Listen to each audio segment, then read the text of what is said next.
പ്രിയപ്പെട്ട വിദ്യാർത്ഥികളെ നമസ്കാരം. നമുക്ക് ഇന്നൊരു പുതിയ കവിത പഠിക്കാം. നിങ്ങൾ എൻ്റെ യൂട്യൂബ് ക്ലാസ് കാണുകയും കേൾക്കുകയും ഒക്കെ ചെയ്തു എന്നറിഞ്ഞു. വളരെ സന്തോഷമുണ്ട്. എല്ലാവരും ഇനിയും എനിക്ക് സപ്പോർട്ട് തരണം. നിങ്ങളുടെ സപ്പോർട്ട് ഉണ്ടെങ്കിൽ മാത്രമാണ് അടുത്ത ക്ലാസ്സുകളിലേക്ക് പോകാൻ സാധിക്കുകയുള്ളൂ. ഒരു ക്വസ്റ്റ്യൻ പേപ്പർ ചെയ്തു തരണം എന്ന് ആഗ്രഹിക്കുന്നു. നമുക്ക് എന്തായാലും അതൊക്കെ ചെയ്യാം. തന്ന ക്ലാസ്സുകളെല്ലാം എല്ലാവരും കേട്ടിട്ടുണ്ടാകും. പരീക്ഷ വളരെ അടുത്തെത്തിയിരിക്കുന്നു. നല്ല രീതിയിൽ എല്ലാവരും പഠിക്കുക. നമുക്ക് പുതിയ വൈലോപ്പിള്ളി ശ്രീധരമേനോൻ മലയാളത്തിലെ പ്രശസ്തനായ ഒരു കവിയും അധ്യാപകനുമായിരുന്നു. എറണാകുളം ജില്ലയിലെ കലൂരിലാണ് അദ്ദേഹം ജനിച്ചത്. പുരോഗമന കലാസാഹിത്യ സംഘത്തിൻ്റെ ആദ്യ അധ്യക്ഷനായിരുന്നു. കേരള സാഹിത്യ അക്കാദമി അവാർഡുകൾ അദ്ദേഹത്തിന് ലഭിച്ചിട്ടുണ്ട്. വയലാർ അവാർഡ് പോലുള്ള നിരവധി പുരസ്കാരങ്ങളും അദ്ദേഹത്തിന് ലഭിച്ചിട്ടുണ്ട്.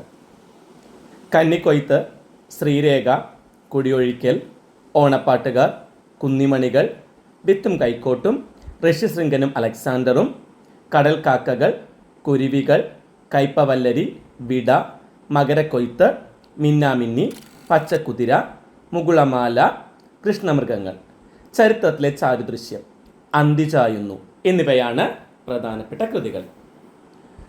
കാവ്യലോക സ്മരണകളാണ് അദ്ദേഹത്തിൻ്റെ ആത്മകഥ.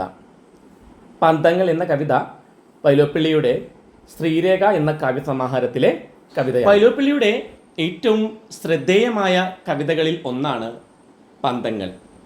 മാനവരാശിക്ക് അറിവാകുന്ന അഗ്നി നൽകിയ പ്രൊമീഥ്യൂസിൻ്റെ കഥ വളരെ പ്രസിദ്ധമാണ്. അഗ്നിയുടെ ലഭ്യത മാനവ പുരോഗതിയിൽ ഉണ്ടാക്കിയ മാറ്റം വാക്കുകൾക്ക് അതീതമാണ്. തീയുടെ കണ്ടുപിടുത്തം അത് മനുഷ്യ കുലത്തിന് ആകെ ഉണ്ടാക്കിയ പുരോഗതി അത് നമുക്ക് വാക്കുകൾ കൊണ്ട് പറഞ്ഞറിയിക്കാൻ പറ്റാത്ത ഒന്നാണ്. മനുഷ്യർ കല്ലുരച്ചും മരമുരച്ചും തീ ഉണ്ടാക്കാൻ ശീലിച്ചു. അതിനെ സൂക്ഷിച്ചു വെക്കാനും അവർ പഠിച്ചു.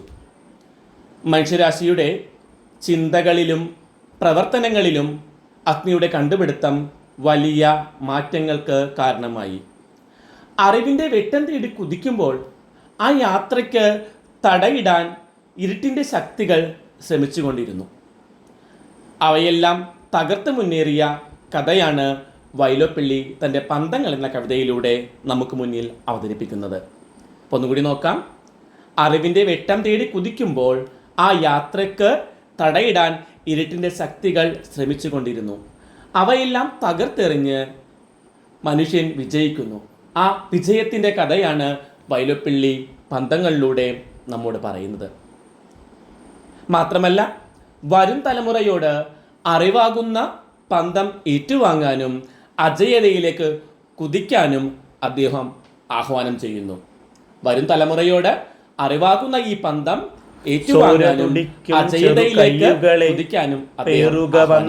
പന്തങ്ങൾ ഏറിയ തലമുറ ഏന്തിയ പാരിൻ വാരുളി മംഗള കന്തങ്ങൾ. മലയാള കവിതയിൽ പുതിയ മാനങ്ങൾ കണ്ടെത്തിയ നവയുഗ സംസ്കാരത്തിൻ്റെ വക്താവായിരുന്നു വൈലോപ്പിള്ളി. മലയാള കവിതയിൽ പുതിയ മാനങ്ങൾ കണ്ടെത്തിയ നവയുഗ സംസ്കാരത്തിൻ്റെ വക്താവാണ് വൈലോപ്പിള്ളി ശ്രീധരമേനോൻ. മനുഷ്യജീവിതത്തിൽ വേരുകൾ ആഴ്ത്തി ലോകമാകെ പടർന്നു നിൽക്കുന്ന കാവ്യപ്രപഞ്ചമാണ് അദ്ദേഹത്തിൻ്റേത്. ചോരതൊടിക്കും ചെറു കൈകളെ പേറുക വന്നീ പന്തങ്ങൾ എന്ന് തുടങ്ങുന്ന ഈ കവിത മാനവ ചരിത്രത്തിലേക്ക് തിരിഞ്ഞു നോക്കാനും മാനവ മോചനത്തിനായി പോരാടാനുമാണ് പറയുന്നത്. വൈലോപ്പിള്ളിയുടെ പുരോഗമനാത്മകമായ കാവ്യദർശനം വളരെ നന്നായി ഈ കവിതയിൽ നമുക്ക് വായിച്ചെടുക്കാനായിട്ട് കഴിയും. യുവതലമുറയോടുള്ള വിപ്ലവ ആഹ്വാനമാണ് ഈ കവിത. ചോര തൊടിക്കുന്ന കൈകൾ വന്ന് ഈ പന്തങ്ങൾ, ഈ പ്രതീക്ഷയുടെ തീനാളങ്ങൾ പേരണമെന്നാണ് കവി പറയുന്നത്. തികച്ചും പ്രതീക്ഷാ നിർഭരമായ ഭാവി ലോകത്തിനു വേണ്ടി പോരാടാൻ യുവാക്കളോട് കവി പറയുകയാണ്. പ്രതീക്ഷാ നിർഭരമായ ഭാവി ലോകത്തിനു വേണ്ടി പോരാടാനായിട്ട് യുവാക്കളോട് കവി പറയുന്നു. തികഞ്ഞ ഒരു ശുഭാപ്തി വിശ്വാസക്കാരനാണ് കവി.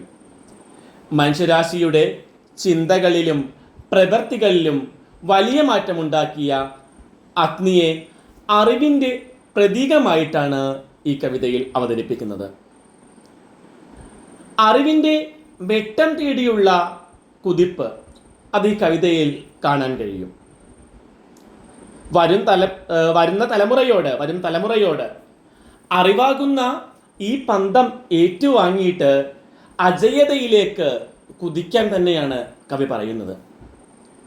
പണ്ട് പിതാമഹർ കാടിൻ്റെ നടുവിൽ നിന്നും നേടിയെടുത്ത ചിന്താശക്തിയുടെ വാള് കണക്കെയുള്ള തീനാളങ്ങളാണ് കവി ചെറുകൈകളോട് വന്നെടുക്കാനായിട്ട് പറയുന്നത്. പിതാമഹർ കാടുകളിൽ താമസിച്ചിരുന്ന ആ കാലത്ത് അവരുടെ ചിന്തകളിൽ നിന്നുണ്ടായതാണ് തീ എന്ന കണ്ടുപിടുത്തം. ചുവന്ന നിറത്തിലുള്ള വാൾ പോലുള്ള തീനാളം, ആ തീനാളങ്ങളെ വന്ന് ഏറ്റെടുക്കുക. ഈ തീയുടെ കണ്ടുപിടുത്തം മനുഷ്യ പുരോഗതിയുടെ ആരംഭമായിരുന്നു. കൂരിരുട്ട് കണക്കുള്ള അജ്ഞതകളെയും മാറ്റി അഗ്നിസ്മിതത്തിൽ കവി കണ്ടതും ആയിരം പുരോഗമന മനുഷ്യക്കൊടിയുടെ വർണ്ണങ്ങളായിരുന്നു. കൂരിരുട്ട് കണക്കെയുള്ള അജ്ഞതകളെ മാറ്റി അഗ്നിസ്മിതത്തിൽ കവി കണ്ടതും ആയിരം പുരോഗമന മനുഷ്യക്കൊടിയുടെ വർണ്ണങ്ങളായിരുന്നു. അജ്ഞതയിൽ നിന്നുള്ള മോചനം ആ തീ കണ്ടുപിടിച്ചതോടെ സംഭ്രമത്തോടെ ഇരുട്ട് മറയുകയും വെളിച്ചം കടന്നു വരികയും ചെയ്തു. മനുഷ്യർ തീയുടെ പുഞ്ചിരിയിൽ അവർ സ്വർഗത്തിൻ്റെ വാഗ്ദാനം കണ്ടതായി കവി പറയുന്നു. തീ കണ്ടുപിടിച്ചതോടെ നിലനിൽപ്പിനുള്ള പുതിയ വഴികൾ മനുഷ്യർ കണ്ടെത്തുകയാണ് ചെയ്തത്. ആ പന്തങ്ങളാണ് കാടും പടലും വെണ്ണീറാക്കി പുതിയ വഴികളിലൂടെ കനകക്കതിരുകൾ വിളയിച്ചത്. കനകക്കതിരുകൾ എന്ന് പറയുന്നത് കൃഷിയുടെ ആരംഭത്തെയാണ് സൂചിപ്പിക്കുന്നത്. കാടും പടലും വെണ്ണീറാക്കി പുതിയ വഴികളിലൂടെ കനകക്കതിരുകൾ വിളയിച്ചു. അറിവിൻ്റെ തിരികൾ കൊളുത്തി ആവേശത്തിൻ്റെ പ്രസരിപ്പേകിയത് ആ പന്തങ്ങൾ തന്നെയാണ്. അറിവിൻ്റെ തിരികൾ കൊളുത്തി ആവേശത്തിൻ്റെ പ്രസരിപ്പേകിയതും ആ തീനാളങ്ങൾ തന്നെ, ആ പന്തങ്ങൾ തന്നെയാണ്. അധർമ്മത്തിൻ്റെ പട്ടടകൾ എരിക്കാൻ ഈ പന്തങ്ങൾക്ക് സാധിച്ചു. അധർമ്മത്തിൻ്റെ പട്ടടകളെ എരിച്ചു കളയാനായിട്ട് ഈ പന്തങ്ങൾക്ക് സാധിച്ചു. കൂരിരുളിൽ വിരിമാറി പിളർത്തി ചോര കുടിക്കുന്ന പല്ലുകളാകാനും ഈ പന്തങ്ങൾക്ക് സാധിക്കുന്നു. കൂരിരുളിൽ വിരിമാറി പിളർത്തി ചോര കുടിക്കുന്ന പല്ലുകളാകാനും ഈ പന്തങ്ങൾക്ക് കഴിഞ്ഞു. ഏത് കാലത്തിൻ്റെയും അവസാനത്തിലും പുതിയ കാലത്തിൻ്റെ നാന്ദി കുറിക്കലാണ്. ഇവിടെ തുടക്കങ്ങൾ മാത്രമേയുള്ളൂ, അവസാനങ്ങളില്ല. എണ്ണാൻ കഴിയാത്ത എത്ര പുരുഷായുസ്സുകൾ വെണ്ണീറായും പുകയായും അവസാനിക്കും. എന്നാൽ അറിവ് ഒരിക്കലും അവസാനിക്കുകയില്ല. കഠിനമിരുമ്പ് കുഴമ്പാക്കി പല കരുനിര വാർത്തു പണിക്കേകി. ഒരു വ്യവസായവൽക്കരണത്തിൻ്റെ സൂചനയാണ് ഇവിടെ തരുന്നത്. അഗ്നി ഇരുമ്പിനെ കുഴമ്പാക്കി പല വിധത്തിലുള്ള ആയുധങ്ങൾ ഉണ്ടാക്കി അവ പണിക്കുപയോഗിച്ച് വ്യവസായവൽക്കരണത്തെ പ്രോത്സാഹിപ്പിച്ചു. മനുഷ്യ വളർച്ച തുടർന്ന് ക്രമാനുഗതമായി വളരുന്ന അവസ്ഥ ഇവിടെ ഉണ്ടായി. ദുഃഖത്തോടെ ജീവിച്ചിരുന്ന മനുഷ്യർക്ക് ഈ അഗ്നി ഉയരത്തിലേക്ക് പോകാൻ ഇത് ഒരു പ്രകാശത്തിൻ്റെ ചിറകായി മാറി. ലോകത്തിൽ മനുഷ്യ പുരോഗമനക്കൊടി പാറിച്ചത് ഈ പന്തങ്ങളാണ്. ലോകത്തിൽ മനുഷ്യ പുരോഗമനക്കൊടി പാറിച്ചത് ഈ പന്തങ്ങളാണ് എന്ന് പറയുന്നു. ദുഷ്ടന്മാർക്ക് ഈ പന്തങ്ങൾ പട്ടട തീർത്തതായും കവി പറയുന്നുണ്ട്. പുതിയ അറിവുകൾ അധർമ്മങ്ങളെ ഇല്ലാതാക്കിയെന്ന സൂചനയുമുണ്ട്. പുതിയ അറിവുകൾ അധർമ്മങ്ങളെ ഇല്ലാതെയാക്കി, ഭാവിയെ ശോഭനമാക്കി മാറ്റി. നമുക്ക് മുന്നോട്ടുള്ള പാതയിൽ പട്ടു വിരിച്ചു തന്നു. മനുഷ്യരെ ചരിത്രബോധമുള്ളവരാക്കി, ഭാവിയെ ശോഭനമാക്കി നമുക്ക് മുന്നോട്ടുള്ള പാതയിൽ പട്ടു വിരിച്ചു തന്നു. മനുഷ്യനെ ചരിത്രബോധമുള്ളവരാക്കി മാറ്റി. മനുഷ്യ ചരിത്രം മിന്നലിൽ എഴുതി എന്നാണ് കവി ഇവിടെ പറയുന്നത്. തിളക്കത്തോടെ മനുഷ്യ ചരിത്രം എഴുതാനായിട്ട് ഈ പന്തങ്ങൾക്ക്, ഈ അറിവുകൾക്ക് സാധിച്ചു എന്ന് കൂടി പറയാം. മുൻ തലമുറ നമുക്ക് നൽകിയ അറിവുകൾ ഒരിക്കലും അവസാനിക്കുന്നില്ല. മരിച്ചുപോയവരോടൊപ്പം ഈ അറിവുകൾ ഒരിക്കലും അവർ കൊണ്ടുപോകുന്നില്ല. അവർ തന്ന ഈ അറിവുകൾ നമ്മൾ ഒരിക്കലും നശിപ്പിച്ചിട്ടുമില്ല. പോയി മറഞ്ഞവർ ഞങ്ങൾക്ക് തന്ന ഈ പന്തങ്ങൾ ഹൃദയനിണത്താൽ തൈലം നൽകി പ്രാണമരുത്താൽ അതിനെ തെളിവേകിയെന്നും കവി പറയുന്നു. അഭിമാനികളായ ഞങ്ങൾ ആകാശത്തിൻ്റെ നെറുകയിൽ തൊടുന്ന പന്തങ്ങളെ എടുത്തു നടന്നു. അത് ഈ ഭൂമിയെ ഉയരത്തിലേക്ക് എത്തിച്ചു. അടിമച്ചങ്ങല നീറ്റിയുടുപ്പാൻ, അഭിനവലോകം നിർമ്മിപ്പാൻ, ആശക്കുത്തു തുണച്ചു ഞങ്ങളെ ആളിക്കത്തും പന്തങ്ങൾ. അപ്പോൾ ഒന്ന് നോക്കാം. അടിമച്ചങ്ങല നീറ്റിയുടുപ്പാൻ, എന്തിനാണ്? അടിമച്ചങ്ങല നീറ്റിയുടുപ്പാൻ, അഭിനവലോകം നിർമ്മിപ്പാൻ, പിന്നെ ആശക്കുത്തു തുണച്ചു ഞങ്ങളെ ആളിക്കത്തും പന്തങ്ങൾ. ഇവിടെ മാനവ വിമോചനത്തിൻ്റെ പ്രതീകമായി ഇവിടെ പന്തങ്ങൾ മാറുകയാണ്. നോക്കാം, മാനവ വിമോചനത്തിൻ്റെ പ്രതീകമായിട്ടാണ് ഇവിടെ എന്ത് ചെയ്യുന്നത്? പന്തങ്ങൾ മാറുന്നത്. അടിമത്തത്തെ ഇല്ലാതാക്കി ഒരു പുതിയ ലോകം നിർമ്മിക്കാനായിട്ട് ഈ പന്തങ്ങൾക്ക് കഴിഞ്ഞുവെന്ന് സാരം. ഇപ്പം മനുഷ്യ പുരോഗതിയുടെ വഴി ചൂണ്ടിക്കാണിക്കുകയാണ് ഈ പന്തങ്ങൾ. അത് മൃഗീയതയെ ചെറുക്കുകയും ചെയ്തു. എരിയും ചൂട്ടുകളേന്തി താരകൾ വരിയായി മുകളിൽ പോകുമ്പോൾ ചോര തുടിക്കും ചെറുകൈകളെ പേറുക വന്നീ പന്തങ്ങൾ. പുത്തൻ തലമുറ ഏറ്റുവാങ്ങുന്ന ഈ പന്തങ്ങൾ മനുഷ്യ പുരോഗതിയുടെ മാർഗങ്ങളാണ് ചൂണ്ടിക്കാട്ടുന്നത്. മൃഗീയതയെ ചെറുക്കാനും ഈ പന്തങ്ങൾക്ക് സാധിച്ചു എന്ന് നമ്മൾ പറഞ്ഞു കഴിഞ്ഞു. അങ്ങനെ ഒരു നവീന യുഗത്തിൻ്റെ, ഒരു പുതുയുഗത്തിൻ്റെ പുതിയ വാഗത്തോപ്പുകൾ ഇവിടെ ഉണ്ടാകട്ടെ. ഒരിക്കലും നശിക്കാത്ത പൈതൃകമായി നിലനിൽക്കട്ടെ. അങ്ങനെ നവീന യുഗത്തിൻ്റെ പുതിയ വാഗത്തോപ്പുകൾ ഇവിടെ ഉണ്ടാകട്ടെ.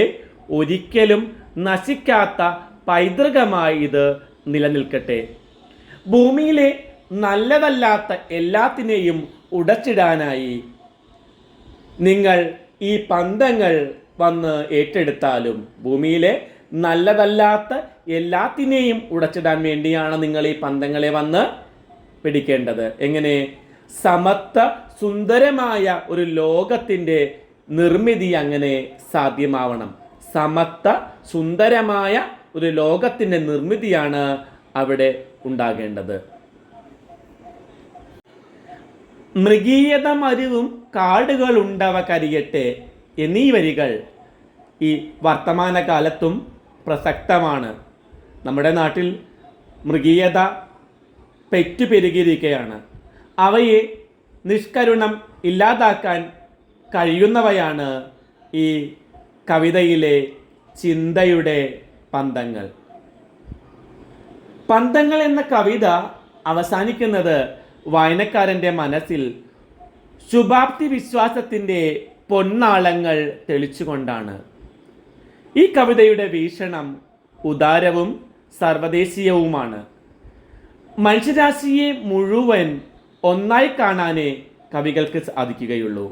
അതിന് അതിർവരമ്പുകൾ ഒന്നും തന്നെയില്ല. ലോകത്തിൽ നിന്ന് അനീതികൾ തുടച്ചു മാറ്റണം. സാമൂഹ്യ പരിവർത്തനം സ്നേഹസുന്ദര പാതയിലൂടെ ആകണമെന്നാണ് വൈലോപ്പിള്ളി ആഗ്രഹിച്ചത്. കാവ്യത്തിലെ ചില പ്രയോഗങ്ങൾ നോക്കിയാലോ. അഗ്നിസ്മിതം. അഗ്നിസ്മിതം, തീ പോലെ തീഷ്ണവും ജ്വലനാത്മകവുമായ ചിരി. എല്ലാത്തരം പ്രതിലോമ ശക്തികളെയും ഇല്ലാതാക്കാൻ ശക്തിയുള്ള ചിരി എന്നർത്ഥം. എല്ലാത്തരം പ്രതിലോമ ശക്തികളെയും ഇല്ലാതാക്കാൻ ശക്തിയുള്ള ചിരി. ഇനി കാലപ്പെരുവഴി എന്ന പ്രയോഗം. കാലത്തിൻ്റെ വിശാലതയും ദൈർഘ്യവും സൂചിപ്പിക്കുന്ന ഒരു പ്രയോഗമാണ് കാലപ്പെരുവഴി. ചിന്തകളുരസി, ആശയങ്ങളുടെ കൂട്ടിമുട്ടലും അതിൽ നിന്ന് രൂപപ്പെടുന്ന പുത്തൻ ആശയങ്ങളെയുമാണ് സൂചിപ്പിക്കുന്നത്. ആശയങ്ങളുടെ കൂട്ടിമുട്ടലും അതിൽ നിന്ന് രൂപപ്പെടുന്ന പുത്തൻ ആശയങ്ങളെ സൂചിപ്പിക്കുന്നു. സംവാദാത്മകവും ഭൗതികവുമായ ജീവിതത്തിൻ്റെ അടയാളമാണിത്. കത്തിനെ വിരലാൽ ചൂണ്ടുന്നു. ലക്ഷ്യം തെറ്റാത്തതും നിശ്ചയദാർഢ്യമുള്ളതുമായ മാർഗദർശനത്തെയാണ് ഈ പ്രയോഗം സൂചിപ്പിക്കുന്നത്. ഇവിടെ കവി സവിശേഷമായ പദക്കൂട്ടുകൾ കൊണ്ട് വിപുലമായ ആശയങ്ങൾ ഇവിടെ വൈലോപ്പിള്ളി അവതരിപ്പിച്ചിട്ടുണ്ട്. വാക്കുകൾ ഇവിടെ സൂചകങ്ങളായും പ്രതീകങ്ങളായും പ്രവർത്തിക്കുന്നു. ഇത്തരം പ്രയോഗങ്ങൾക്ക് ആസ്വാദ്യത കൂടുതലുമാണ്. ഒരു പ്രധാനപ്പെട്ട ചോദ്യം കൂടി പറയാം. അധ്വാനമാണ് ജീവിതത്തെ സുന്ദരവും അർത്ഥപൂർണവുമാക്കുന്നത്. പന്തങ്ങൾ എന്ന കവിത വിശകലനം ചെയ്ത് സമർത്ഥിക്കുക. അപ്പോൾ അധ്വാനത്തെക്കുറിച്ച് എന്തെല്ലാം സൂചനകളാണ് നമുക്ക് പാഠഭാഗത്തു നിന്ന് കിട്ടുന്നത്? അതുപോലെ അധ്വാനവും പുരോഗതിയും തമ്മിൽ എങ്ങനെയെല്ലാം ബന്ധപ്പെട്ടിരിക്കുന്നു? അപ്പോൾ ഇതൊക്കെ നമുക്ക് ആൻസറിൽ വേണ്ടതാണ്. അപ്പോൾ അധ്വാനത്തെക്കുറിച്ച് പറയുന്ന വരികൾ: കാടും പടലും വെണ്ണീറാക്കി കനകക്കതിരിന് വളമേകി എന്ന വരികൾ നമുക്ക് നോക്കേണ്ടതാണ്. അതിൻ്റെ അർത്ഥം എഴുതി നമുക്ക് അതിൻ്റെ ഉത്തരമാവും. അപ്പോൾ കാർഷിക സംസ്കാരത്തിൻ്റെ തുടക്കമാണ് ആ വരികളിൽ പറയുന്നത്. കാടും പടലും വെട്ടിത്തെളിച്ച് കനകക്കതിരിന് വളമാക്കി തീർത്തു എന്ന് പറയുന്ന ആ അർത്ഥം വരുന്ന വരികൾ. പിന്നീട് വരുന്നത്: കഠിനമിരുമ്പ് കുഴമ്പാക്കി പല കരുനിര വാർത്തു പണിക്കേകി. അപ്പം അഗ്നി എന്ത് ചെയ്യുന്നു? അഗ്നി ഇരുമ്പിനെ കുഴമ്പാക്കി പല വിധത്തിലുള്ള ആയുധങ്ങൾ ഉണ്ടാക്കി അവ പണിക്കുപയോഗിച്ചു, വ്യവസായവൽക്കരണത്തെ പ്രോത്സാഹിപ്പിച്ചു എന്നൊക്കെ പറയുന്ന ആശയങ്ങളാണ് എഴുതേണ്ടത്. അപ്പം ഈ രണ്ട് വരികളുടെയും ആശയം ചേർത്ത് എഴുതി വെച്ചാൽ നമുക്കുള്ള ഉത്തരമാകും. ആദ്യം പന്തങ്ങൾ എന്നിൻ്റെ പ്രതീകമാണ്. നമ്മൾ ഈ കവിതയിൽ പല പ്രാവശ്യം നമ്മൾ ചർച്ച ചെയ്താണ്. അതെല്ലാം ചേർത്ത് എഴുതുമ്പോൾ ഉത്തരമാകും. പിന്നെ കവിപ്രയോഗങ്ങൾ വിശദീകരിക്കുക, ഏതെങ്കിലും ഒരു പ്രയോഗം എന്നിട്ട് വിശദീകരിക്കാൻ ചോദിക്കാം. അപ്പം എല്ലാവരും നല്ല രീതിയിൽ ക്ലാസ് 2-3 വട്ടമെങ്കിലും കേൾക്കുക. അപ്പോൾ ഉത്തരങ്ങൾ നന്നായിട്ട് നമുക്ക് എഴുതാൻ സാധിക്കും. എല്ലാവർക്കും നല്ല വിജയാശംസകൾ നേരുന്നു. നമുക്ക് മറ്റൊരു ക്ലാസ്സിൽ കാണും വരെ നമസ്കാരം.